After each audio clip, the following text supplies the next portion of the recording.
It's time for the Phil Ferguson Show.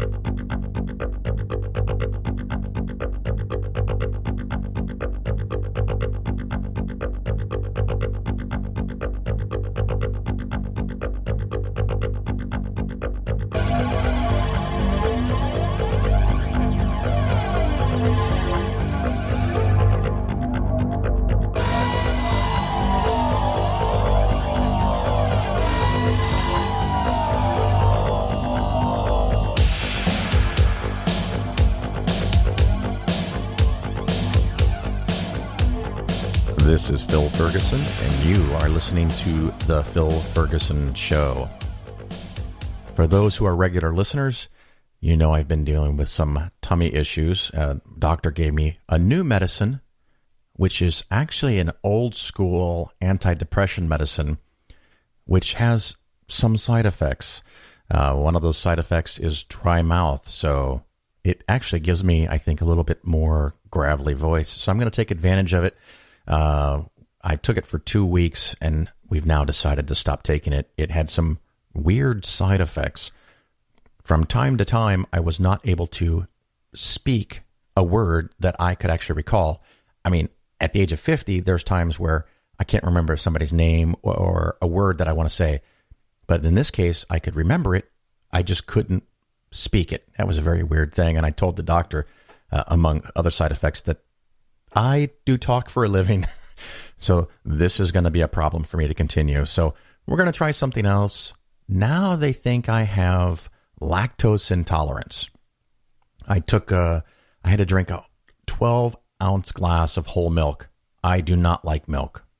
I know, and I've known for a very long period of time, that my body doesn't particularly like milk, so I don't drink milk. So it was actually kind of rough for me to drink 12 ounces of whole milk. Did not enjoy that, whatever. And I went and took what's called a hydrogen test, and you breathe into a little tube, and it tells you how many parts per million of hydrogen are in your breath, and the higher the number, the less efficient your body is at processing lactose, specific test for lactose. And it turns out that my score was 10, and they said that anything over 10 is lactose intolerance. And I said, what would 9 be? And 9 would mean that you're lactose tolerant and you can process it properly. And I'm like, well, you got to draw a line somewhere. But in my mind, I'm barely lactose intolerant. And when I did research, a lot of websites said that the number is supposed to be 20, not 10. So now I'm very confused. So I don't think I'm full-blown lactose intolerant. And I think that maybe my body just isn't the best at processing lactose. But I'm going to play along with the doctor, and I'm going to try to avoid all dairy products as much as I can for a couple of weeks and see if that makes my stomach calm down, because maybe that's the problem. So you know what? We're working on trying to eliminate causes. So we're going to try the lactose-free, which means I can't put half and half in my little espresso to get coffee down. So I've got some, what do they call it? Coffee Mate or something. I'm going to try that. That's lactose free.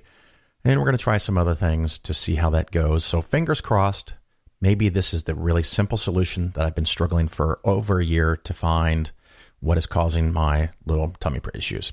Anyway, you're not listening to my show to get medical information. Oh, I was going to say before I move on, if you are an expert in lactose intolerance and have some suggestions or foods to avoid that might have lactose and I don't know about it, please feel free to send me an email or contact me on Facebook. The email is phil@polarisfinancialplanning.com. I appreciate it. I do have a lot to go over today, so if you enjoy long shows, this one is going to be for you. Later on, we have an interview with Susan Gerbic, and she is in charge of Guerrilla Skeptics. It's a group of, I think, around 100 people that go on to Wikipedia pages and make sure that they are accurate. Not trying to put a spin on it, just trying to make sure it's accurate and undo spin stuff. So if there is a page about homeopathy, they will go on there and put in the warnings and the reasons why it probably doesn't work, and footnotes and citations to research journals and articles. They will also from time to time find somebody who's in the skeptical movement or the atheist movement and realize that they do not have a Wikipedia page, and they will build one for them. So we're going to learn all about that. So I'm going to leave that to a little later on. A couple of email things that people have sent me. The first one was an email about concerns. What if everybody owned an index fund? What would happen to the stock market? Well, I'll start with, I don't know for sure, but I'm pretty sure that we will never have a time where everyone puts all their money in index funds, because there will always be people who think that they can beat the market. I mean, the long-term historical data shows that stock picking on average doesn't work, but a lot of people still do it. Day trading on average doesn't work. A lot of people still do it. It's just like going to the casino. We know mathematically that the average person loses money, but somehow a large percentage of our population thinks that they will be the one that will be the exception and they'll make money. Or I understand there are some people that go because they enjoy in gambling, I guess. I don't get that, but that's okay. So some people might just enjoy trying to pick stocks and beating the market, and they're okay if they underperform, if they're having fun at it. Again, something I don't understand. I invest to make money, not to have fun, although I kind of find it fun to make the most, but whatever. So the other thing is that often I'll get the impression, and not necessarily that this person who wrote this had this, but I have heard this from a lot of people. They think that once you have an index fund, everyone has the same one index fund. There are U.S. stock index funds. There's international. There's bond funds. There's international bonds, international stocks. There's real estate investment trusts. And even within bonds, you can have short-term, you can have government corporate, long-term, government corporate, middle-term, Jenny Mae's emerging markets, just plain international, and high yield, which is also called junk bonds. So there's a lot of different types of funds, and your allocation to them and how much you put in which basket might be more important than the fact that you have index funds versus not index funds. So even if everyone had all their money in index funds, the question is going to be which index funds. But from a theoretical standpoint, if every U.S. citizen only invested in the total stock market index, the most extreme case, the total stock market index would track the total stock market, and it would simply be an issue of supply and demand. So everyone would get the same performance, and it's all about money in and money out. And if less people want to invest or more people want to take out for retirement, the index would either go down or underperform. But there will be things that occur in the news or in people's heads that make them more confident or less confident, and that would cause there to be variation within the index fund that everyone owns, because some people would get in and some people would get out. Some people will buy it on margin, some people will short it. And so even then, you're going to have different people with different results. And I would guess on average, the people who are trying the hardest actually achieve the least. So it's kind of a curious thing to think about. Will we eventually have too many people in index funds to make index funds viable? Maybe, but I don't see it in the short term. But it's something to keep an eye on, at least conceptually, to see if that becomes a problem. The second thing to think about, someone sent me a link to a website, and I think I'm not going to give you the name because I don't want anyone to accidentally interpret this as a recommendation to buy it. So it sells investments in real estate, kinda. So it has a really fancy front page and testimonials and some numbers. So I'm just going to give you a little bit of the spin that they give you. And it says that the interests are aligned. We retain ownership in the properties you invest in. Every day we profit together as our team makes decisions to optimize each investment. It's our job and we love it. Well, that sounds very nice. Then they have diversification. By investing in a portfolio of properties, you decrease your risk and increase your return. Become a partner in 10 properties with as little as $10,000. Now, you're only going to be investing at this point. We only know about the real estate. So you can only diversify so much because this is a very specific type of investment, real estate. Just as if you bought gold or gold stocks and gold companies, you're diversifying within that little teeny thing, but you're still concentrated. So it may not be bad, but it may be bad. We'll get to that. And then it says completely passive. And index funds are often called passive investing. And so they're playing on that word that this is a passive investment. And they say, our vertical integration includes a property management company, construction company, and a licensed real estate brokerage. Easily and securely manage your investment online. Now, this threw me for a loop because you're not investing in just REITs or a property anymore. They have a construction company and a real estate brokerage company and a management company to rent these places out.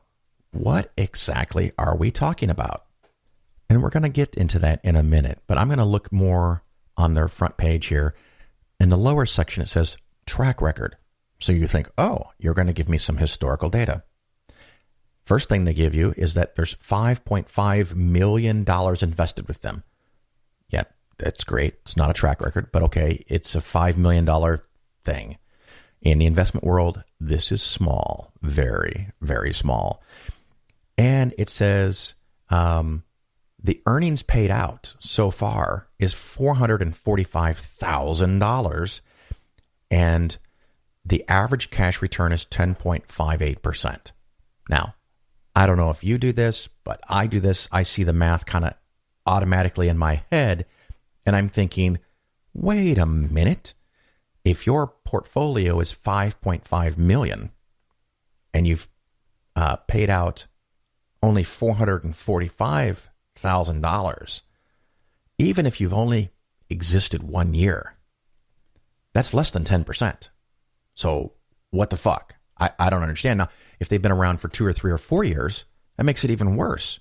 So you have somebody that is manipulating something somewhere, or they've only been around for like 5 or 6 months. I'm really losing a lot of interest in this because this is kind of goofy. Now, the cash return does have a little asterisk, and I've got to zoom in on this webpage here to read this to you. You're going to love this. This return does not take into account possible increases or decreases in the value of investments. Further, the performance of our portfolios in the past does not guarantee that they will be successful in the future.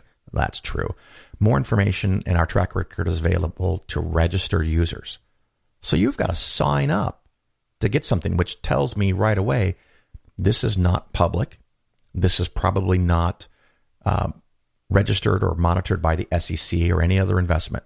So buyer beware, but that first part, the return does not take into account possible increases or decreases in the value of the investments. So the 10.58 says average cash return, not average total return. So they could give you a 10.5% cash return, but lost 15% in property value.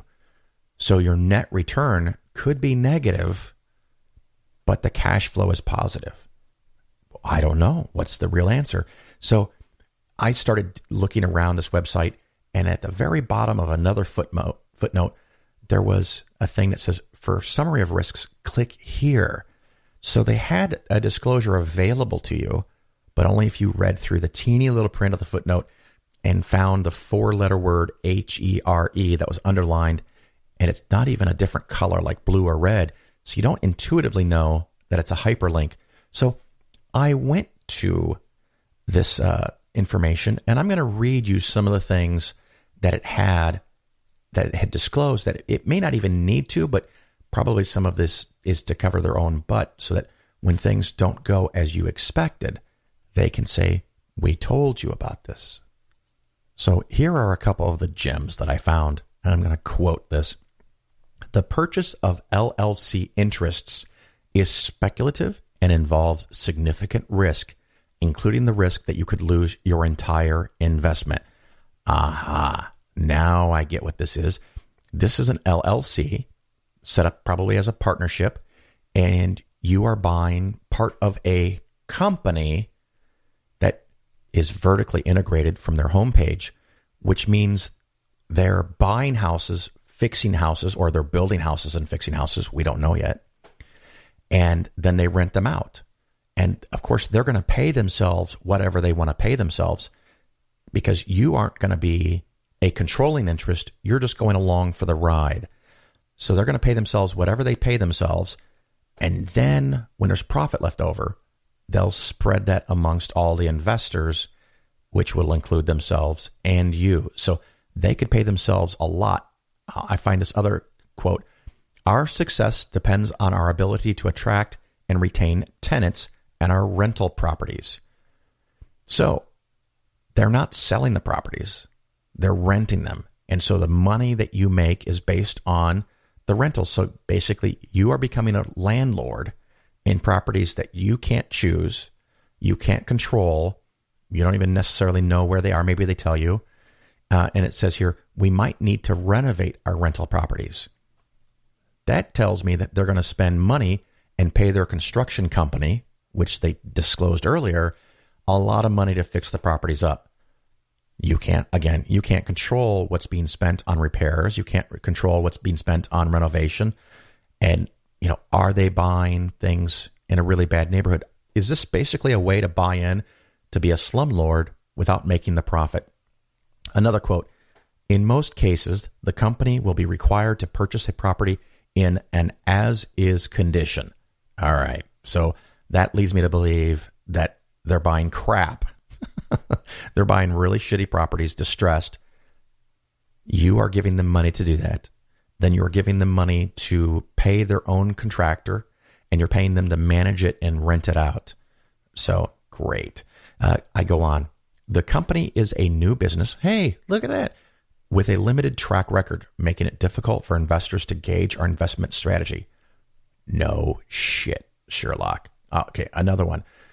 We will own a limited number of rental properties in a select market and in a concentrated geographic location. Or to put it another way, our portfolio of real estate will not be diversified. Now, wait a fucking minute. On the front page, they said diversified. They're specifically telling you here they're buying only rental properties, distressed rental properties that they're going to have to pay themselves to fix. And they're going to be in a concentrated geographic physical location. So you're not even getting different states or different regions of the United States. You might only be in one city, one marketplace, in this teeny little company that has control over how they spend the money. I go on another sample here. You will not have a right to vote or otherwise participate in managing the company.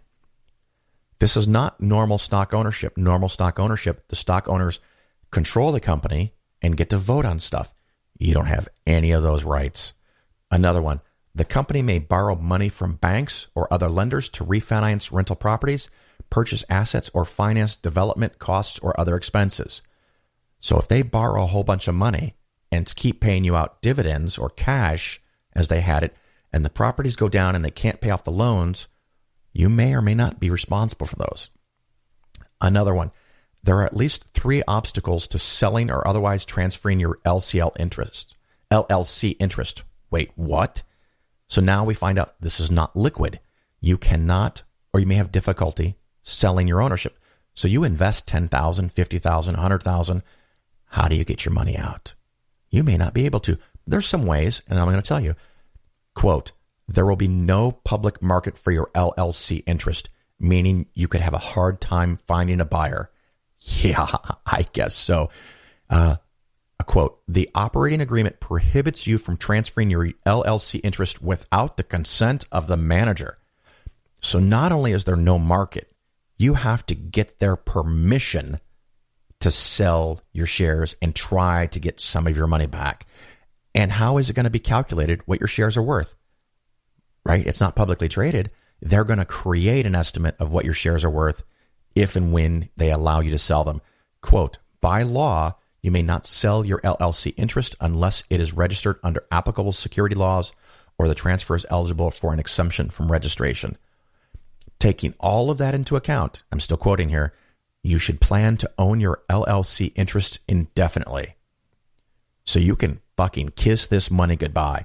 you will lose all control of the money and you'll be dependent on them calculating what your cash flow is and kicking it out to you. Another quote, the company and the LLC interests will not be registered with the Securities and Exchange Commission. Oh, I thought I saw that coming. Quote, or the securities regulator of any state. Hence, neither the company nor your LLC interest is subject to the same degree of regulation, scrutiny, and disclosure as if this offering was registered.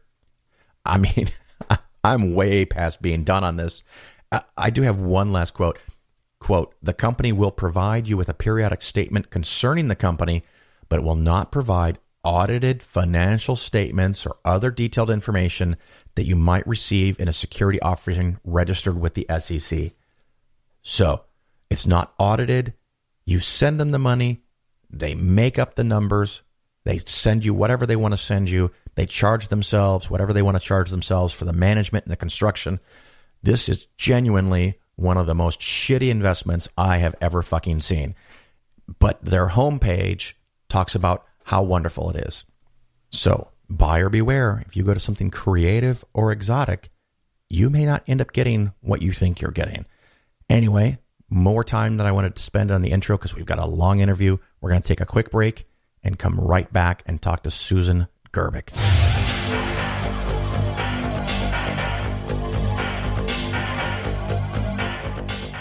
A lot of people come up here and they thank Jesus for this award. I want you to know that no one had less to do with this award than Jesus.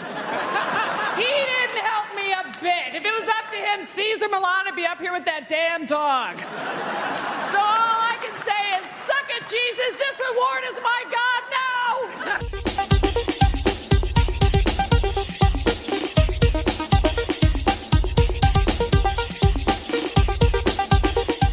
All right, everybody, welcome back. This, of course, is still Phil Ferguson, and you are listening to The Phil Ferguson Show.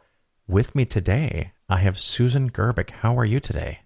I'm doing great. It's great to be here, Phil. Well, I am so delighted to have you. And I was going to start with something, but now I'm going to start with something else. Apparently, you have a Wikipedia page? Yeah. Is that reliable? As reliable as any of them, probably. Well, I mean, your page, is it accurate? I mean, does someone check? Oh, yeah. They're on all the Wikipedia pages we work on have watch lists on them. So, of course, yeah. So no one can get in there and tamper and mess it up?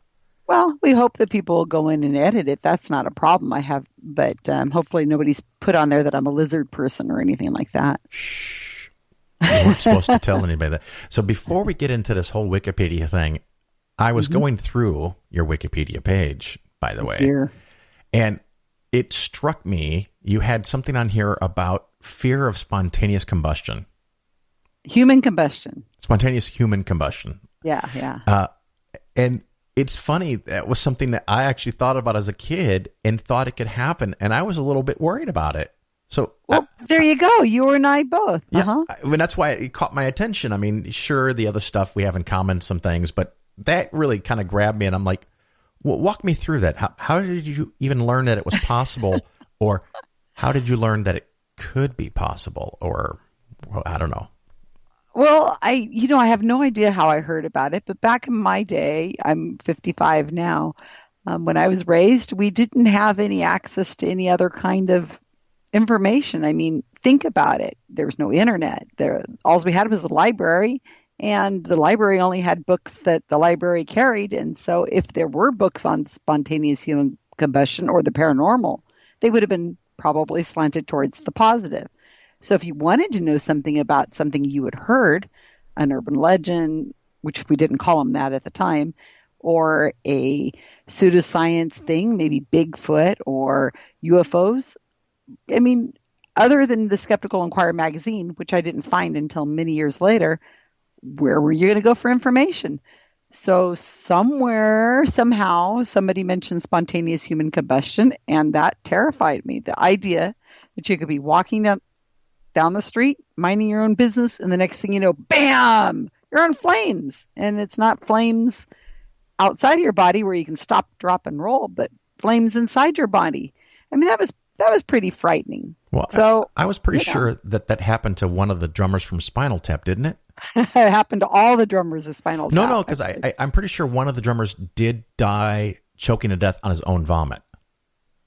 Oh, that's possible, but I thought they lost a lot of them to spontaneous human combustion. I think but that you're was right. again years later. It was way past once I already knew what it was.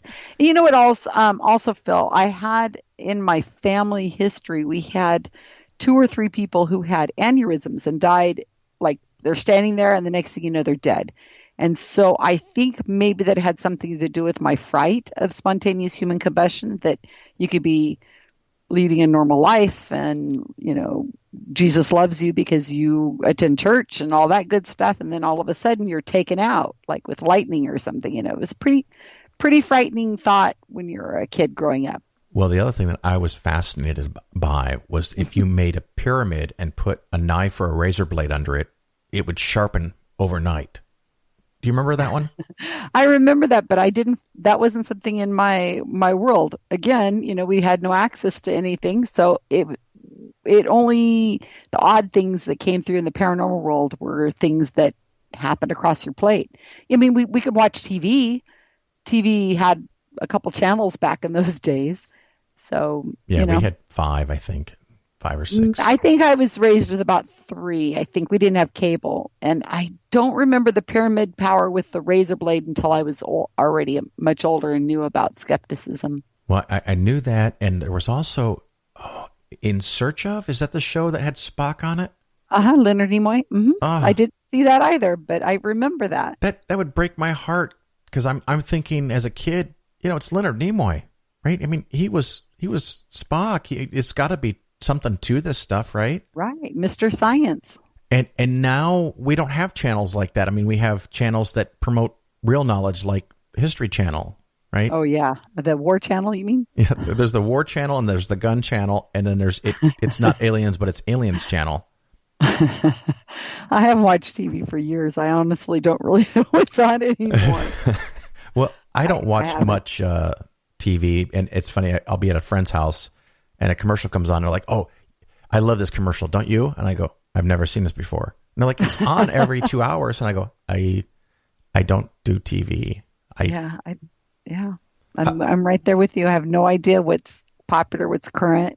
I finally sat down and watched Stranger Things the other day. That was great. How about sports ball? You into sports ball stuff? No. No, me neither. I'll have someone come over and they say, "You got the game on?" And I go, "What game?" Which game are you talking about? I mean, I don't even know what season it is half the time. You're stealing my material. That's not good. At SciCon, some people came into the lounge and they were like, "All right, let's get the game on." And they were watching the World Series. I said, "Oh, is that happening?" I had no idea. Yeah, I just know when it's more light than dark, it's probably baseball, and otherwise it's something else. And I don't know when basketball or hockey start or end. I think football has started, or is it still pregame? I don't even know. I have no idea. No, I think it's before because wait. Don't they have the Super Bowl in January? I think it's either the last weekend in January or maybe like February 1st or something. But yeah, they must be doing football now because this is November now, so it must be. Well, I think they only play like 5 games, so they don't need much time. It's rough to have 300-pound men slam into you. I have no idea. You've tried I to haven't avoid followed that. football since I was in high school, and somebody I had a crush on was the quarterback. That's all I know. Oh, tell us more.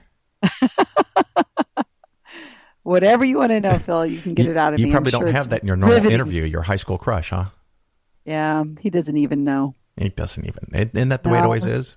He didn't even acknowledge me. I don't think he even knew me at all. I was just speechless when he came around. I remember going to my 10-year high school reunion and seeing all the girls that wouldn't even talk to me when I was in high school. And I was so thankful that they hadn't. I'd just say some people age faster than others. And that was them probably looking their best.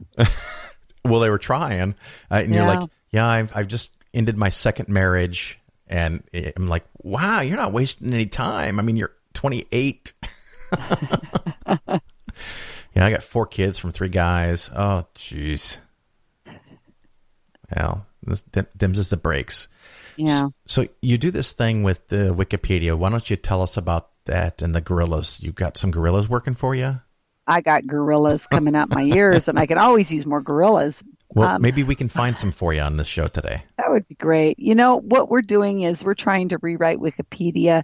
We're trying to focus on topics that are science-related, scientific skepticism, or paranormal. And we're trying to rewrite these pages in all languages because we think that knowledge is important in all languages, and people should be able to get great content without having to get a PhD in understanding it. So the pages need to be written non-academically. They need to be interesting to read without gossip, but they should be, something that people will enjoy to want to read from beginning to end. A good synopsis of the topic and great citations at the bottom that they can follow for further reading if they want. And it needs to be in all languages. When you say all, I'm sure you mean many languages. Well, as many as we can. We don't have Klingon yet, but oh my goodness. Esperanto, but we'll take any language that we possibly can that somebody wants to translate into for us. I'm looking at great. Your page has 73 freaking citations. Have you done that much? I mean, what the heck? I know. Well, okay, so that is a byproduct that I see everything as a citation. Like the interview we're doing right now, this is a potential citation for something. So it is a side effect of my life that I do write a lot for Skeptical Inquirer magazine. I write in the special articles. Mainly, that's what I like to write because those have URLs. Once they have a URL, and because I'm notable, that means I have a Wikipedia page, and I'm writing for a place that is also notable, Skeptical Inquirer. So everything that I write pretty much can be used as a citation on Wikipedia page. And because of that, I feel like I'm a reporter for Wikipedia. I find a Wikipedia page that doesn't have a lot of content or needs some better content, I might write an article about it. So we just see everything that way. And so that's probably why I have so many citations on my page, is just that reason. I recently discovered something that's not on Wikipedia. You know what that is? Your own page? Yeah, well, you're psychic. Yes, the Phil Ferguson is not on the Wikipedia. Oh, we'll have to talk about that off audio. But it is something that I get all the time. People want to talk to me about notoriety, and it is very, very difficult to make a Wikipedia page for a living person. It has nothing to do with popularity. It has everything to do with secondary citations and media attention. So, I mean, a person could have, hundreds of thousands of followers on Twitter or Facebook or YouTube or downloads, and it doesn't mean anything if the media hasn't recognized you as notable. I mean, with Seth Andrews, we took us a year or two to get that Wikipedia page to stay up. We put it out, and it was deleted for not being notable enough, and then took us a long time to get it back up, and we finally managed to get enough notability on it to prove it.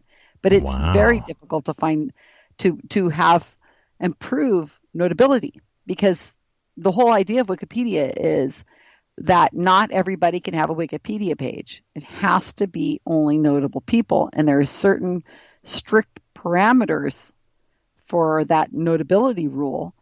And even still, once you've tried to prove it, sometimes there's a little bit of, it's a bit of judgment. And it's between the editors who's making the best argument. And we have to back down. I've had several Wikipedia pages that I've personally written that have been deleted for notability, as well as other people from our team, because it's kind of a gray area. Who does this deletion thing? Just other editors on Wikipedia. Somebody nominates it for deletion, and then there's a discussion on the talk page, and then it's not a vote, it's who has the best arguments. And if you're honest with yourself, you have to say, yes, I did devote, weeks to writing this Wikipedia page, but I have to admit that maybe you have a good argument there. I have not proved the notability to a strong, I haven't proved it well enough, and you have to back off. and then you go about your life and go on and move on to something else. You can't take it personally. Do historical, do fictional characters have Wikipedia pages? Oh, yeah, many of them do, right? Like Sherlock Holmes and Harry Potter. And of course, yeah, because the media writes about them and makes them notable as fictional characters. So, yeah, many fictional characters have Wikipedia pages. Some of the strongest Wikipedia pages out there are porn stars and Pokemon characters. So I'm told. Really? I'm going to have to go check that out. I'm really into Pokemon. You got to get a new career as a porn star, Phil, and you'll have a Wikipedia page in a couple hours. Well, what is it? The every new form of media is first made profitable by porn, apparently. I wouldn't doubt it. What is the rule that there's a rule out there? Gosh, my son would tell me. I want to say the rule 24. There's a number that says that everything that exists has porn. Okay, now I've got to look it up. Let's see. Can I do it with just 2 words? Porn rule. Oh, this could be dicey. Uh-oh. Rule 34. 34. There you go. And what does it say? Everything that exists has porn? This is from the Urban Dictionary, which is a notable source. Or is it? No. Oh. Generally accepted internet rule that states pornography or sexually related material exists for any conceivable subject. Huh. Oh, I would not be surprised, but I'm not going to Google myself in porn and find out. That would be just something I'm probably not wanting to look at if it exists. I would be very shocked if it did. But now everybody's Googling it right now, right? Okay. Well, don't tell me what you find. They were screaming when we didn't know the number, so shame on us. But yeah, I learned we were close. Long ago. If I'm going to go to a website, I never ever type the URL in. I always search for it, because if you type the URL in and you spell one word, one letter wrong, you end up going where you don't want to go. Oh yeah, it could be pretty dicey. Yeah. Well, and the porn part wouldn't bother me. It's a website that, then dumps a virus on your computer somehow. Oh yeah, definitely. That's kind of like magic voodoo or something.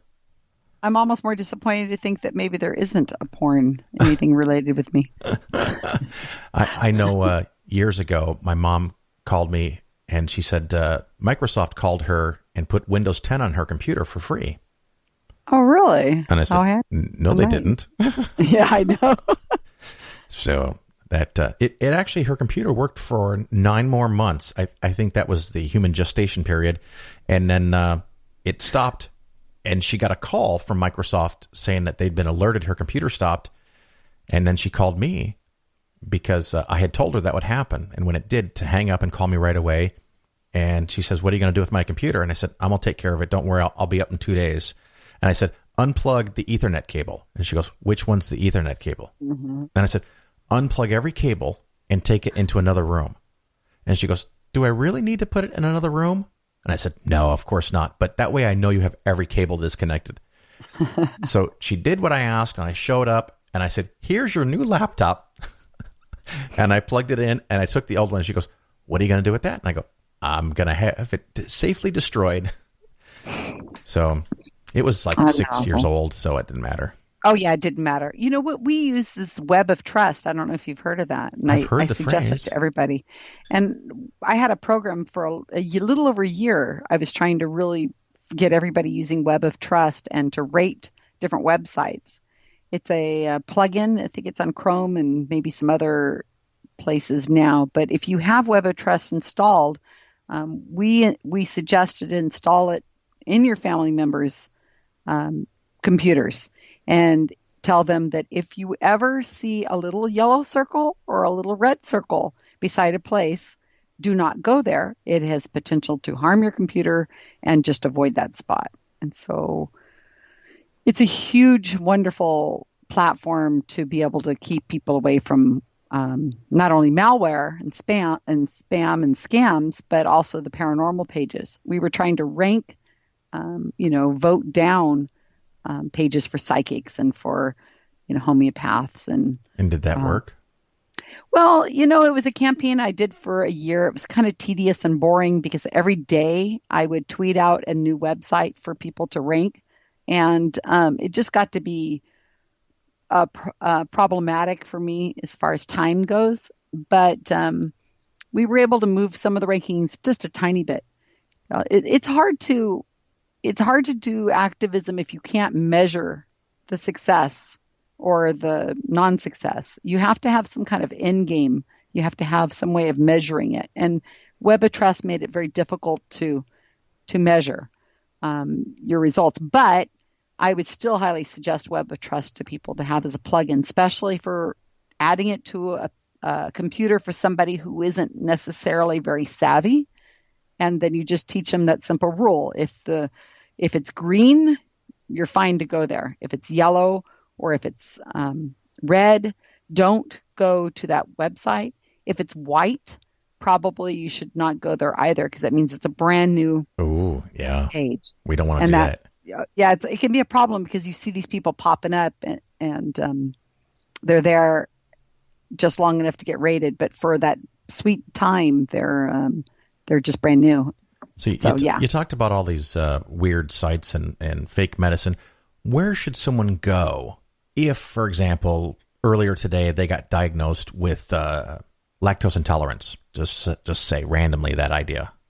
Okay, well, I think that Wikipedia is still a great place to go to for getting an overview that'll explain it to you in words that are probably easier to understand, to break down. And then, of course, you get hyperlinks to other terms that as you're reading the page, you'll say, oh, I should follow that and get more information. Most medical pages on Wikipedia, most science pages, most mathematical pages are in terrific, wonderful shape on Wikipedia. Those are head and shoulders above probably any place you're going to find any information. They're correct. They're well watched. They're, as accurate as you can be. And then you could follow the citations at the very bottom to get more information. But if you found out something like that, I would use Wikipedia as an overview, and then I would consult my doctor and say, what do you want me to do? What would you like, what would you like me to read?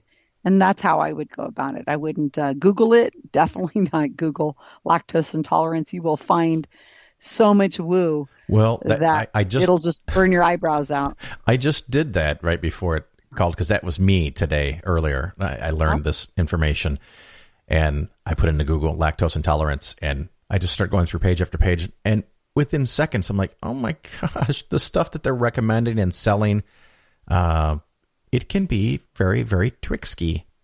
Yeah, and that's another reason why you want to have Web of Trust installed on your computer, because when you get that search result that comes up with all those URLs, the URLs will have a yellow or a red or a green or a white circle beside the URL, and you can easily differentiate between the ones that are woo or discredited from the ones that are actually reputable sites, because you just would click on the green ones and you would say, oh, okay, that leads me to the Mayo Clinic, or that one leads me to, science-based medicine or something like that. And you will get really good information. It's a way of quickly disseminating information.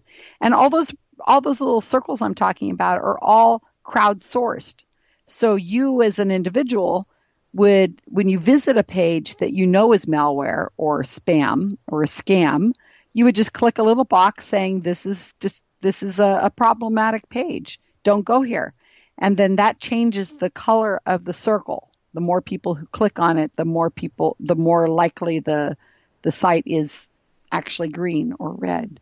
And so that's how I would do it. So obviously you don't have it installed in your computer. I don't. I'm going to have to check it out. I only recently installed an app on my phone that gives me a probability of an incoming phone call being spam.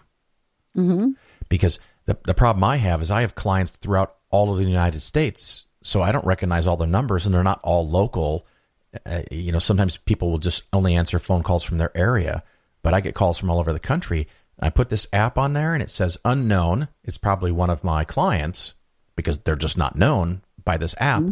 But when it comes up and it says 99 people have said that this is spam, I think it's pretty safe. Right. That's exactly like Web of Trust. Exactly. Yeah. But for the phone, I'm not aware of that. I'm going to have it. What's that called? Oh, gosh. Where's my phone? Okay. Hang on a second here. I like that idea. And that's what Web of Trust is that way you can You can look at that. And I have the same thing with friend notifications on Facebook, because I have people who approach me from all over the world all the time to want to be editors or ask questions. So I keep my friends request open so that anybody can friend me. And I just get the most, you get that spam constantly. It's some guy in a military uniform who's a widow, who's living in Afghanistan, who's about to get out of the military. And I think to myself, spam. I'm probably, not accepting friend requests from some probably legitimate people who are in Afghanistan wanting to join my Wikipedia project, who are widows and who are their profile picture is a man in uniform. Well, it's a curious thing. You get those kind. I don't get those kind of friend requests. I get friend requests from very fit women that have next to no clothes on. That's what I get. Yeah. I get those once in a great while, and I think, boy, you are really reaching. But, That'd be a fun experiment. Can you change your gender on Facebook and see what happens? Oh, yeah. You can change it, but I've got better things to do. Yeah. But yes, of course you can. Yeah. and those are funny, too, when you get the friend requests from people that it's obviously a man's picture, but it'll say her. They'll say, she just uploaded a photo or whatever, and you're like, oh, really? Okay.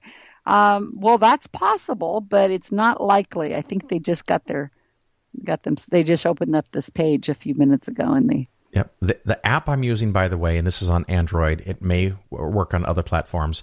It's called Should I Answer with a question mark, and it's got a little green octopus and a red and green phone icon. So it seems pretty good. I did a lot of research, and there's others that are more popular, but that one seemed to be the most user-friendly to me. So, well, I'll look and see if I can get it on my Apple. I definitely think I should use it. I keep getting these, and it's just, I think I've had 4 today. Well, I just don't answer anything anymore. Yeah, and that's the problem is that you didn't answer, and you just let it go to voicemail, and you go, oh, they left me a voicemail, must be something worth listening to. But I would always get the ones that would say, hi, this is Jennifer with Card Services. There's nothing wrong with your credit card, but you need to call us right away. I'm like, I'm getting the IRS is after me right now. I guess. Oh gosh, I've had that one today. Yeah, you're in trouble. They're gonna call the police to your house. A SWAT team, maybe. Yeah. So Guerrilla Skepticism. Let's talk about that. You've got a whole team, and apparently my wife just signed up. Yes, I am so excited that Robin joined up. It was funny because when you were giving the talk, we were sitting in the audience. So we were both, for the listeners, by the way, at the CSI Con in Las Vegas, which was a hoot. And when your presentation was done, I was thinking to myself, I bet Robin would really like that. And she turns to me and she goes, I think I might sign up. And I said, I think you should. Oh, wonderful. And people, was it anything in particular, do you think? I think her background, she's had classes. She's a paralegal, and she's had classes in law, and she's also studied a lot of history. And it is really important for someone like her to be able to go to the original source and to have reliable information that has citation. And she knows all about citations and how that works from a historical and a legal perspective. And she loves doing research. So if you guys suck her in too far, I'll have to pull her back away from the computer, because she'll be one of those people in the darkness saying someone's wrong on the internet. But I just saw her as a perfect fit for that program. I mean, I've known about it, but I never really thought about her doing it. I've never entertained me doing it because my writing is so horrific that no one would read it. But I've proved that already with a podcast or a blog. I do the podcast because when I use the wrong there, you can't tell. See, right there, I just did it. I know, tricksky. So you've got Guerrilla Skepticism. Where can people find information? Where do they go to find you? Okay, well, usually what I do is I tell them to go to our YouTube site, because on the YouTube site, it's Guerrilla Skeptics on Wikipedia or something like that. They go there, they can hear interviews with some of my editors and learn from the horse's mouth, so to speak, of what we do and why we do it. There's also lectures. There's also kind of commercials, where I was on Skepticality for many years, and I still am. And so we've taken the segments I did on skepticality, which were anywhere from 2 minutes to maybe 15 minutes long, and we've made them into videos. And so people can get lots of information from there. And what we ask people to do is, once they've thought about it, because training can take a few months. Somebody just recently said it's like taking a college class. Yeah. It's, there's lessons but it's an online class, so you can move forward as fast as you want, or you can take your time. It's all done online. Everything happens on Facebook.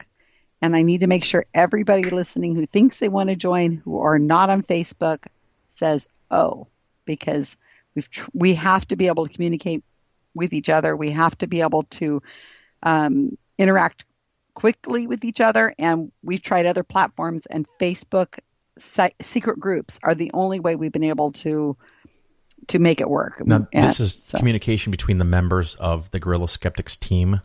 Right. We're in a secret cabal, yes. And that's what it's called, is the secret cabal. And we interact with each other. If you were to have been a member of the secret cabal, you would hear us discussing citations and grammar and photographs and proofreading and ideas and articles about Wikipedia.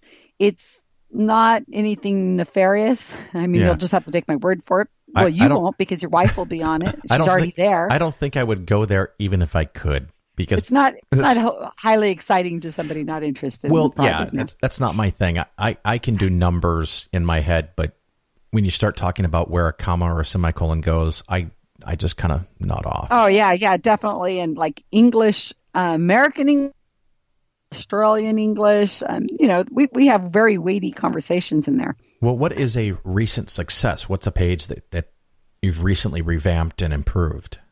Well, there's been, so many, but something that comes to the top of my mind right this second, let me look real quick, is, I don't know if you're aware of a page called the Blue Well Game. Let me pull it up while I'm here on the... What? Blue Well? Game.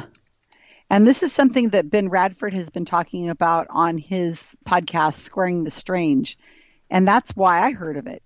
It started in Russia, and it started about 2016. And it's more or less an internet meme. And what is floating around is that these people, I don't know who they are, have started a 50-day game. And what they do is they recruit children to join the 50-day game, and every day they have to perform a task. Each day it gets more and more violent.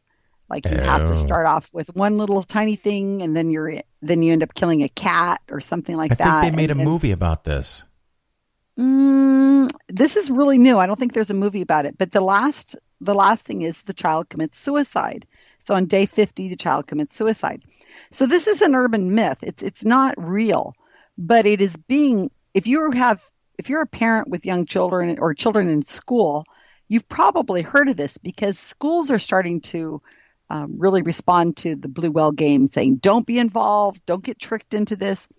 Well, okay. So let me fast forward. It's all over the world, and it has there's no reality to it. It's just something that children who do commit suicide, parents are saying, oh, it must have been the Blue Whale Game. And they're looking for anomalies in the suicide to say that, yes, it was the Blue Whale Game. Because I guess parents don't want to say, oh, it could have been mental illness. It could have been drug addiction. It could have been these other reasons. Yeah. They would rather blame a game on the internet and their child got tricked into it. So two of my editors, one of them was at SciCon, Stuart Jones, started looking into it, and it's really, really, really contentious. Very, very difficult page to rewrite, but it was getting thousands of page views a day. So we knew we had to take care of this. One of my other editors in England, her name is Ruth, she said that she had to go in and clean house. They had a lot of children's names mentioned on the Wikipedia page. People who had, children who had killed themselves, 14, 15, 12-year-old people. And they were actually listing their names on the Wikipedia page as people who were victim to this game. She said she had to take 2 or 3 days off, just off of social media after that. It was just too intense for her. But they got the page cleaned up. It's in really good shape. We have a lot still we want to do to the page, But for the most part, we've kind of got all the nonsense off. We've got the names off of there, and we've pretty much made it clear that this is a meme. It's not a real thing. And why I'm bringing that up is because we were responsible for rewriting the page back in September 8th. I'm looking at it right now. And since September 8th, there's already been 2,393,233 page views. What? So something you've never heard of has already received over 200 million page views in, what is that, 2 months? Did you say 200 million? No, 2 million. Okay, well, that's still a lot. It's still a lot for something that you've never heard of. In the last week, it's already had 60,000 page views. So this is the page that has received the most, it's the hottest topic right now on, that we have worked on. And we do all kinds of things where, we did, years and years and years ago, we wrote a page for a man who is, a UFOologist in Denver, and he kept running for, I don't know, local board or mayor or something. And his name is Stan Romanek. And he was just some guy, he's trying to get a landing strip built for UFOs in Denver. He was a local crank. And we wrote that page, and it was getting like 100 page views a month or something. And then finally, a few months, I think in July, Netflix did a movie on him. Oh. And that went freaking nuts. So because we had the Wikipedia page already written years ago, not knowing that this would ever be anything of interest, they had a place to go to. So whenever they went to the, they were looking at the Netflix thing, they said, who's this guy then? And so we had no hits on that thing, as I said. And then in July, the page hit 40,000 views in one day. So now, since we've written the page, all the time we've written it since 2012, it's already at 67,000. No, not 67,000, 675,000. I'm sorry, I forgot the comma. You need an editor. Yeah, well, I'm looking at the number right now. 675,677 page views since 2012. Almost all of those are since July. So people need to be able to find great information when they're looking for it. And it needs to be written in a way that they can read it and understand it. And it needs to be written in languages they want to read it in. So if Stan Romanek was located in Poland, well, then we would definitely have to have that page written in Polish and so on. So, and you have people that can do that? Yes, I do. I have people who can write in many languages. I need 1,000 more people, but I have one person who's fully trained, who's already working in Polish. He's not even been trained the whole year. I think he finished training in March. He's already written 25 Wikipedia pages in Polish, and that's already generated about 100,000 page views. Now, so does he start? That's a lot. Does he start in Polish, or does he take something already written in English and translate? It's entirely up to him. He can. I want everything done. I want people to do what they want to do. So sometimes, like this editor I'm talking about, his name is Adam. Sometimes he will translate a well-written English page, or it could be a well-written German page, but I don't think he speaks German. But, we take a page that's already well-written and he translates it. But in several cases, he just completely wrote the page first in either Polish or in English and then translated it back and forth. I just spoke at a conference in Poland, and that's why he was really trying very hard to get through all the pages he possibly could, because he wrote or translated as many pages as he could for all the speakers that were also appearing with me in Poland. So this has kind of been a side effect of having me speak at a conference, is that if I have enough notice, it becomes the focus, and several of my editors will probably go through the different pages of all the other speakers. Sure. So I'm just saying, anybody out there who wants some really great Wikipedia pages written, you just got to ask me to be one of your speakers, and my team just suddenly takes interest in your conference. Is being a guest on a podcast good enough? It does help. Yes, it does. It absolutely does. We want to support people who are supporting us. And that sounds really, really bad, but it's just that it's a matter of just having attention brought to it. It's not so much that we're looking for that, but Right. when my editors go to a conference, like I had so many people at SciCon, they, they're sitting in the audience listening to the lectures and meeting people and buying the books, and they're fascinated by somebody they've just heard or they met at lunch and they're having a conversation with them, and that makes them think of something else, and the next thing you know, they come home and they're like, that's the project I'm going to work on next. So, that's kind of how it happens. The greasy, what is it? The greasy, no, not the greasy, the greasy squeaky wheel spoon. gets the oil. The one, if you can get a lot of my editors to go to a conference, they're going to be more interested in editing pages concerning that. And it happens all the time. As I said, I want people to work on the pages that they want to work on, because there's hours. I mean, to write a Wikipedia page from scratch, when you have already got the citations pretty much figured out and you already are well trained, that's like 20 hours of work. It's not a simple thing. So we have to pick our targets carefully, and you have to really want to improve that page. You have to feel like it's something that you want to learn a lot about yourself. You can't just, I have long lists of things, suggestions for people to work on, but I don't assign anything. They decide what they want to work on. Sure. I might guide them towards something, but I can't assign them. These are volunteers. Another thing I would like to know about is Susanna. Oh, Susanna Forsyth? Yeah, tell me about Susanna. Okay, so for people who are listening, there's a whole world I'm involved in that I started getting involved in before I was doing the Wikipedia stuff. And it's my passion, and that is grief vampires. That's those people who claim to speak to the dead or who can solve crimes and find missing children, and the world of psychics. So I have been working on psychics, since I got involved in the skeptic community back in 2002, when Robert Lancaster was on the JREF forums and he was going after Sylvia Brown.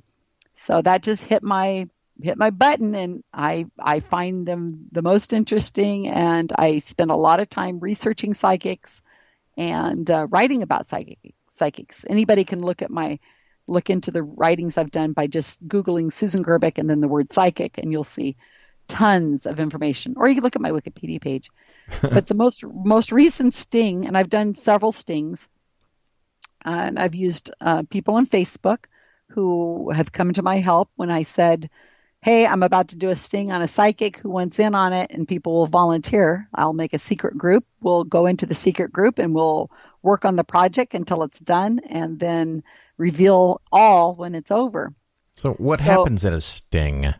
Well, we've been trying really hard to get a hot read. That's when somebody has information on you beforehand. There's a lot of evidence already out there that people cold read. I mean, almost all psychics cold read. That's just general statements about a person based on the way they look, they appear, or their voice, or their, the way they're dressed or whatever. The cold reading is very, very common. That's what most people do. Psychics do. But hot reading is harder to prove. That's where they are doing research on you, or maybe Googling you, or finding or talking to a friend of yours, or there's thousands of ways probably to get hot reads, but we wanted to catch one. So a few years ago, we went after Chip Coffey, who is a very popular psychic at one time. He's been on TV many times, and we couldn't catch him in a hot read. We caught him cold reading big time, and that's called Operation Bumblebee.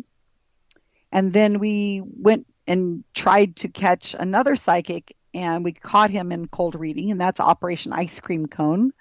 And then I did a lot of work on Tyler Henry, the Hollywood medium. That's Operation Tater Tot.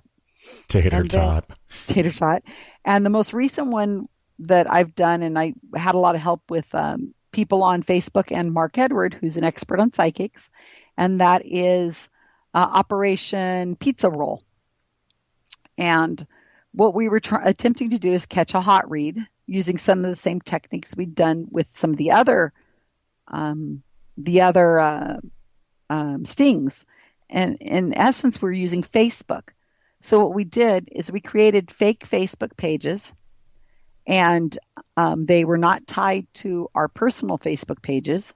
They looked like average people, having a hard day at work, or they have a dog that has behavioral problems, or they have cat videos, they share inspirational quotes, they check into Starbucks, just real looking people. And so we have a bunch of those pages. They interact with each other and look like, maybe they're their cousins or their friends or people they went to school with, and they're having these exchanges. And the pages are locked down so that they can create a long history of interaction with each other. And then what we'll do is we'll find somebody that we want to try to catch in a hot read, and we'll either get a private reading with that person, or we'll attend one of their shows, where the person stands on stage and they get readings from the spirit world. So what we do is we've gone in character to shows, and that's what happened with Operation Pizza Roll. So Mark Edward and I went to see a psychic in Hollywood, who I can't name because we haven't revealed the name of the psychic yet. Ooh. Yeah, and there's a reason for that. I'll tell you in a second. But we went to the show, and we went as husband and wife, dressed up a little bit to look like we had some money. Now, we had lots of you as husband and wife. That's comical in itself. Yeah.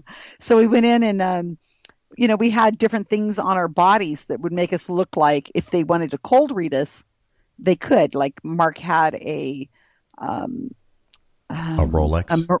No, he had like a Marine pin from the Marines on his jacket. Yeah. And he's never had anything to do with the military himself. Those kinds of stuff you had, so that if somebody had wanted to look us over and do a cold read on us, they could, from just the things we were wearing. But anyway, so what we did is my team, they call themselves the Pizza Rollers. They were creating these pages. We spent a week on this, which is really, really quick. Some of the other stings we've done, we spent 6 months on. This one we did in a week.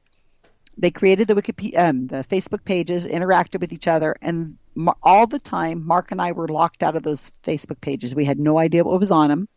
We only knew our name. My name is Susanna Forsyth, because we needed to be able to have our real credit card, to be able to show ID if we had to at the door. So we had to use something that had our ID name on it. My name used to be Forsyth, so I still have some ID that says Forsyth. And Mark's name in real life is Mark Wilson. So his ID shows Mark Wilson, and you can't Google Mark Wilson. I mean, come on. So yeah. So we went to the show. We were told something very, very specific.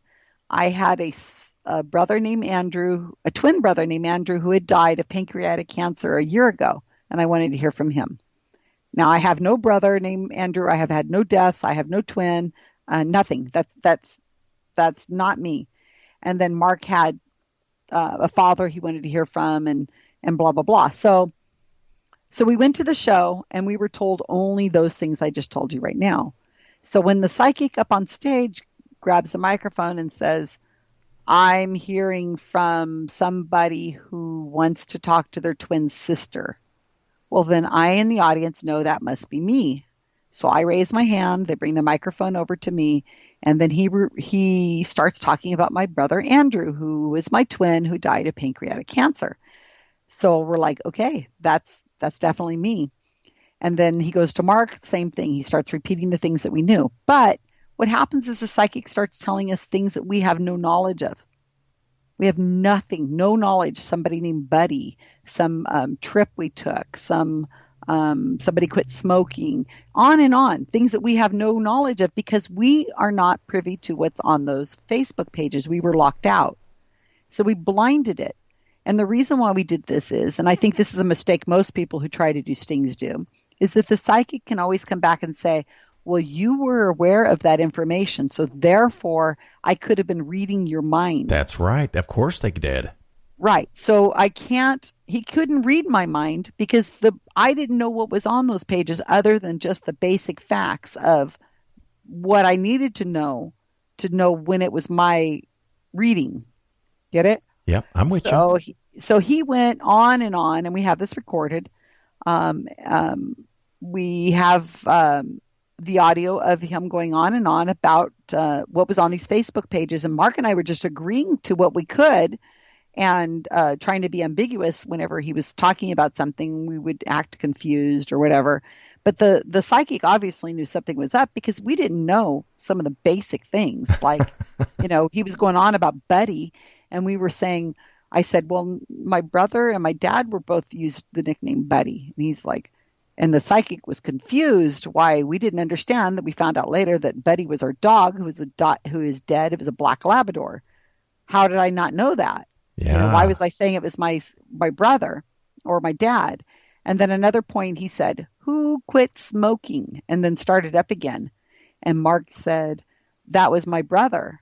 And he said, no, it wasn't you. It was the other one, the twin. He was arguing with us. And I'm like, oh, yes, my brother quit smoking. And then he started up again. I didn't know because I didn't know what was on the Facebook pages. So even the conflicting information that you were presenting in person, they still couldn't stop and kept going. He kept going because he probably had an earpiece. That's what I think, because somebody was just reading it from behind the stage. I think that was probably what it was. We couldn't see an earpiece, or he just memorized it. I think it's more likely an earpiece. I'm not saying it was an earpiece. I'm saying it's what's more likely. And that's what is more, or he could have been getting it from somebody dead who was reading the Facebook page. And the reason why he knew what Facebook page to look at is because when we were going to go to the event, when we were thinking of going, one of the people on my team went in as me and approached that psychic and said, I'm planning on going to your show. I'm real excited about it. Can I, and asked a simple question, and he responded. So therefore he knew that we were going to be going to his show, and he had the opportunity to look at our Facebook page at that moment. And then when Mark and I went to the show and we walked into the building, and I can't remember, I think they checked our ID, at least they checked Mark's ID, and we got in and we were sitting down. I texted my team, who were nowhere near the venue. Some people were living in, Europe. I texted them and said, okay, we're inside. And so what they did is they tagged the venue and the psychic, saying, my character said, I'm so excited. I'm here now at the blank venue to see blank psychic. And since he was tagged, all it took is for him or his assistant behind the scenes to go and follow those tags to see who's in the venue. And then they just have to look at the Facebook profiles that we created. And that's where he was able to get all the information about us. Now, this is the new one that you just did that's not out yet. It is not out yet. I've written it up. We did this in March. We have written it, and we're so excited. I want to reveal it so bad who it is. It's not something anybody would have known unless you're really involved in the psychic world. It's just you and me. Go ahead and tell me. Yeah, no problem. But he's somebody who has he has a couple books, and he's been on Dr. Phil, but he's nobody I'd heard of before. But he just happened to be in the right place at the right time when I was going to be in LA. And I said, oh, that looks good. I'll take that one. And he was hungry enough that he bought it. The reason why we haven't revealed his name is because as I said, we've been trying to get a hot read for a long time, because we want to get this out to a bigger audience than just the skeptic community who's going to say, yeah, high five, good job, and that's it. We wanted to get this out into the general mainstream media. And so we have a reporter who assured us that if we got a hot read, he would do an expose on it. And he's a writer who publishes all over in places that people would know. He's I don't want to name who he is, but he got permission to do this. Once we gave him the information, his editor said, yes, go for it. and he's interviewed us a little bit. But what happened is that Trump got elected. He's elected and he's starting causing all this trouble. And the reporter has written to us saying that he cannot find time to do this because it's not timely. It's low importance. Yeah. And because Trump keeps stepping on him, himself, that everybody only wants politics, and he can't get the story out because he's so busy trying to work on other stories that are timely, and you understand. So Trump's stealing our thunder, and because there's no hurry except that this guy is still out there and he's still taking money from grieving people and he's still scamming people, there's nothing we can do. So we're just sitting on the story. Like I said, the article's written, waiting for me to go out and Skeptical Inquirer, but I don't want to release it because if I do, that will alert the guy who it is, and the writer who says he's going to write this article can't do so because it'll already be out of the bag. Right. He wants to go to the guy. He wants to go to the psychic, and he wants to say, I've been hearing all these great things about you, and I want to do the story on you, and and let him talk about himself, and then say, I had some friends that went, or these people went to your show, and this is what happened. They did this, and you said this, and see what happens. Because Right. I think it's enough to take the guy down. It's conclusive evidence. I think you need like a local news crew to go do that.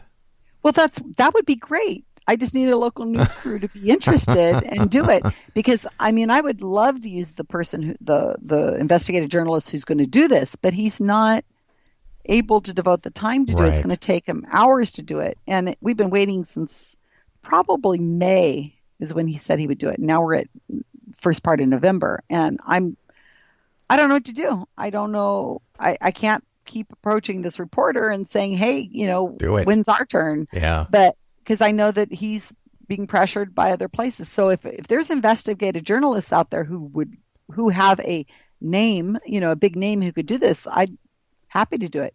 In fact, 2020 called us, the agency 2020. I don't know if that TV show. Yeah, I know it. That's investigative. Yeah, so they called Mark because he's worked with 2020 before. He let him know that we were doing something. And then they called me, and they were trying to get the name of the psychic out of me. And I refused to give it to them. And it's because they wanted to do it again, but using their reporter, Lisa Guerrero, who's done investigative things. Yeah. And I said, no. I said, first off, this is extremely time consuming. And number two, I don't think you're going to catch it again. It's really hard to do this. And it's already been done. It's done. Do the story on what we have and go and talk to the psychic. You don't have to redo it again with a sting, because he wants to redo it with a video camera. And I said, it's been done. It's done to death. We got him. Look at our evidence and you will be fine. You could still use a video camera and go and talk to the guy. But they wanted to repeat it with Lisa Guerrero. And I said, you know what? I'm not comfortable with that, because I don't think she's going to do it right. I don't think she knows what she's doing. She's going to steal our thunder. She's going to blow it. I don't know. Maybe at the end of it, they'll even say, oh, well, maybe he is real or something. Yeah. It's one of those things that if they do it and it doesn't work, they're not going to air it. And if it does work, they're going to take the credit for it. Exactly. And I'm not so worried about that, but I am concerned about, just having a little more control over it, because we put a lot of work into it. Even though it was only a week, it's still a lot of work. But because it falls back on the other stories, the other stings we did, Operation Bumblebee and Ice Cream Cone, where it got very little traction because we released it to Skeptical Inquirer. Again, we only released it to the people we, in our choir. And so it doesn't have a lot of sting to Chip Coffee and the other people we've stung. Yeah, because all you need to do is make a very big video that gets millions of views. You need to make a viral video. Just that. Maybe I'll add some cats or something. Yeah, I mean, why didn't you think of that? Make a viral video. It's so easy. Yeah, it's so simple. Yeah, so people think that all the time. They're constantly coming to me and saying, "You should do this. You should do that." And it's like, I've got a lot on my plate already. Maybe you should do this or you should do that. But it's not as easy as you think. In fact, after PsyCon, somebody That's the conference you and I were just at. He wrote to myself asking me to that we should start arguing with people on comment threads, and that we should get a group of people together and we should just go and do comment threads and argue. And I wrote him back. I said, why would you want to waste your time like that? Nobody's reading what you're writing in the comment threads. What are you thinking? We have limited time. We have limited resources. We have, let's do this systematically with some thought and an end game and a plan. And besides, running something like this, it's extremely time consuming. My GSOW project takes me, I spend probably, I don't even know, 70 hours a week just, going through and managing it and proofreading and rewriting and talking to my editors and training. And I absolutely adore it. And again, but it's time consuming. Yep. Tell me one more time, where do my listeners go if they want to start volunteering, helping out a little bit? Okay, so I don't always give out the real good stuff because I want people who are going to come to the project who are okay with doing a little research on their own and not having everything handed to them. But generally, what I'm looking for is I'm looking for you to approach me on Facebook, probably with a private message and a friend request. I'm quite friendly. Please just talk to me. I'm just somebody. I'm not somebody important.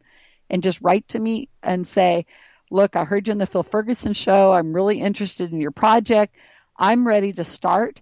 Here's my email and here's my Wikipedia username, because you're going to have to open up a Wikipedia account. And you send that to me, and within minutes of me receiving it, if I'm in front of my computer, I will start you on the Google Documents with all the training, and I will put you right inside the Secret Cabal where you can start meeting the other people who are in the group. There's 112, I think, of us now. I added 16 people from SciCon. Yeah. And so, and I just did a tour of Europe. I've spoken Scandinavia. I did a lecture in Italy, a lecture in Poland, a couple lectures in Germany, Bulgaria, and Madrid, Spain. I've been all over. I spent a month traveling the skeptic groups. And so I received probably, maybe 15 editors from that month trip. So the SciCon one, getting them all in one day was wonderful. But the people I received from SciCon, almost all are only English speakers. Right. Whereas the people I got from Europe are English and some other language, or maybe two other languages. So I will take anybody and everybody. I don't care. You don't have to have any training whatsoever. I train you. You receive a personal trainer. Everything's done online at your own pace.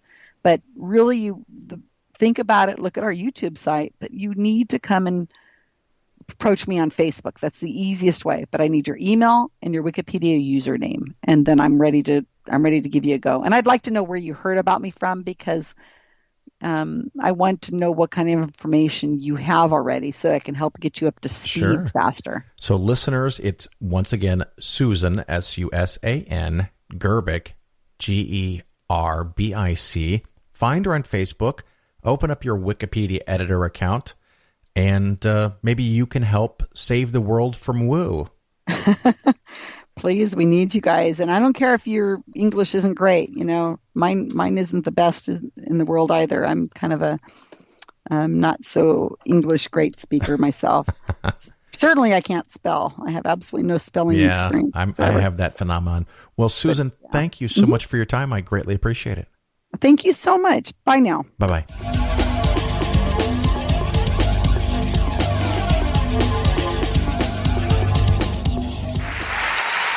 And of course, the performance that people first got to know you was as Smeagol, a golem. Absolutely. Tremendous. Not only are you doing that, but you're doing two different characters, you might say, different sides.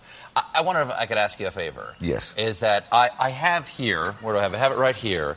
I would love it if I could hear either Smeagol or Golem. Okay. Or both.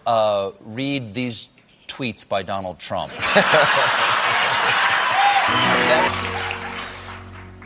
The fake news media has never been so wrong or so dirty. Purposely incorrect stories and phony sources. to meet their agenda of hate. Sad. Just, you can lose this one. Just that one if you don't mind. Really? Yeah. Despite the constant negative press kerfuffle.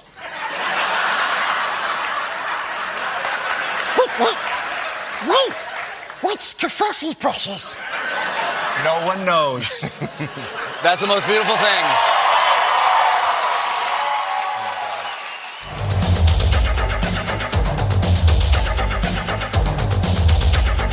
You're listening to The Phil Ferguson Show. Well, I do hope you enjoyed the interview, and I thought it was really nice, some of the stuff we had at the end where it's great to go to conferences, but if you can, you need to do something.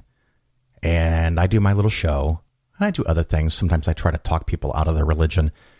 But if you don't want to do that, something you may want to do is be a Guerrilla Skeptic. Be a member of the team and learn how to get trained on how to help edit Wikipedia, making sure there's more information about religion or lack of religion and skeptics and atheism and explaining how homeopathy works and or fixing other websites.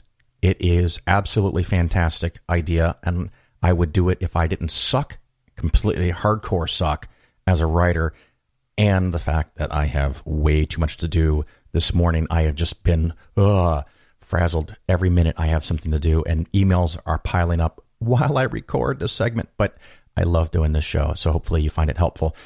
So I am imploring you to find Susan Gerbic, breaking voice there, forgive me, on her Facebook page, send her your information, register on Wikipedia as an editor, figure out how that's done. She wants you to be able to figure out some shit before you come to her. So just Google it. I don't know how it's done, but figure it out. Contact her and help. If you want to do this, and if you like the show, I sure as fuck would like to have a page on Wikipedia. I'm just saying. So if that's something you would find valuable and you think other people might be able to find my show and either A, learn about investments to not get fucked financially, or maybe they can learn about their imaginary friend and religion and not get fucked, again, financially. Yeah. So I kind of see them in a way in my little twisted world as the same thing. Insurance salesperson and a minister. They both scare you. They tell you they have the solution. They take your money and they provide very little benefit. Now, does a church provide benefits? Of course it does. I'm not saying zero benefit. Does insurance provide some benefit? Of course it does. But is it worth it? And that's something you have to decide. And if it's worth it, why do they have to hide shit? I'm just saying, if a church was a good investment, why don't they all make their information public, where the money goes? They don't seem to want to do that. Some do. I've seen it, but most of them don't. Anywho, enough on that. Please go contact Susan, find out how to, and get educated and trained, and help her, I guess, edit Wikipedia, because I'm not doing it. Last thing I have here. Two other things. I guess there's two other things. Forgot what one of them is now. One other thing. Felt like a Monty Python skit. I generally do not make stock recommendations. And before I even mention this company, I want to mention that this is not a specific recommendation to you, the listener. It's just something that I think I need to mention. It's about the company Tesla. Their stock has gone up a lot, and it's now worth more than every single U.S. car maker. They make a great product. I've been in Tesla cars. They're fantastic. And I know they do other things. They make solar shingles for your roof. They make batteries. They're doing a lot of magical stuff. But are they really worth more than General Motors? Are they worth more than Ford? Okay, they're probably worth more than Chrysler. But their stock value is really high. And my fear is that their mainline product, the electric-powered cars, there are now companies around the world that are saying in 5 to 10 years, every car they make will be electric. Now, maybe they're gaming the information. It means all the cars will have electric as well as gasoline, but I think some of them are going to go to all electric and not produce gasoline and or diesel cars. If there are 5 or 6 or 7 companies making cars like Tesla's, because the technology is out there. Maybe Tesla provides the batteries. Maybe they've already bought battery companies. Maybe they're working on their own battery technology. If there's competition and Tesla is just one of 5 or 10 companies worldwide that are selling high-end, fancy, electric-powered cars, they're not special anymore. And that becomes a problem for them. So it's something I worry about with a company like that. If you own some Tesla, I am not recommending that you sell it. I'm just talking out loud here with friends. If you own more than 5% of your portfolio in any one specific stock, no matter what it is, you should think about trimming that back some. It's just a overall reduction in your portfolio volatility. I know the show is running long, but I've still got some reviews to do, and they're short, but there's 6 of them. I don't know what I did so good or so wrong to get 6 of them, but let's find out, shall we? Like I said, they're mostly short, so it's not going to be so bad. This one is by Pat Robertson, Up and Down. Well, I'm not quite sure what that's supposed to mean, but okay. 5-star review. Phil doesn't tell you what you want to hear. He tells you what you need to know. Too many advisors just act as pacifiers. Phil is just as honest about finances as he is about people's imaginary friends. Oh, I like that. That's a nice one.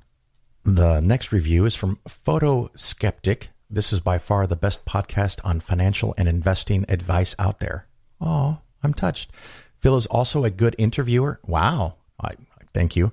With many interesting guests from the atheist/skeptical community.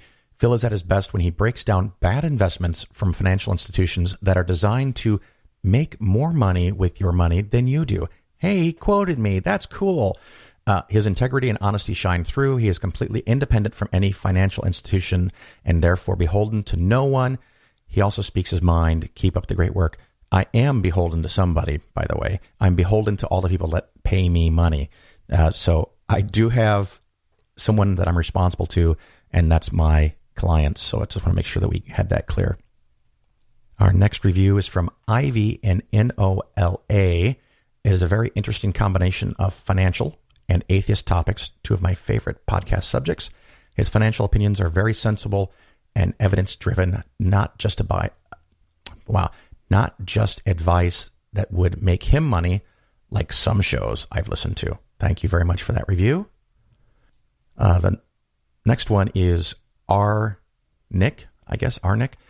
Great advice from fiduciary discussion to investments in index funds with a much lower expense ratio than mutual funds that I've been using for years. Brings investing down to the level that everyone can understand, explains what investments to research further and which ones to steer clear of, and most importantly, the why. Some are better than others. Actually, very nice. Now, a really short one by TJR1212.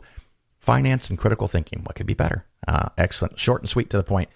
Another one by Color Simonese. I don't know how to pronounce that, so we're just going to go with that. I emailed Phil about TSP. He emailed me back what felt like a generic response 2 days later. Oh, well, I failed on that one, I guess. I was so bummed.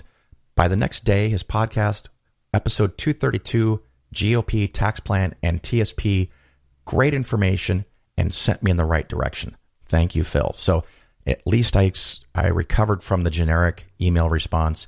I do get a lot of emails. So if I don't respond to you, please feel free to respond and remind me. If I give you something that seems like an overly generic response and you're not happy, you can email me again. I will try to get that as well and maybe do a better job the second time. So anyway, it's all too long, but hopefully you had something close to the amount of fun I had making this episode. Please share with your friends, family, whether they need information about investments or if they need information about fucking reality. Either case, I'll be happy to have that. Hopefully I see you at some convention in the near future, and I will talk to you soon. Ciao.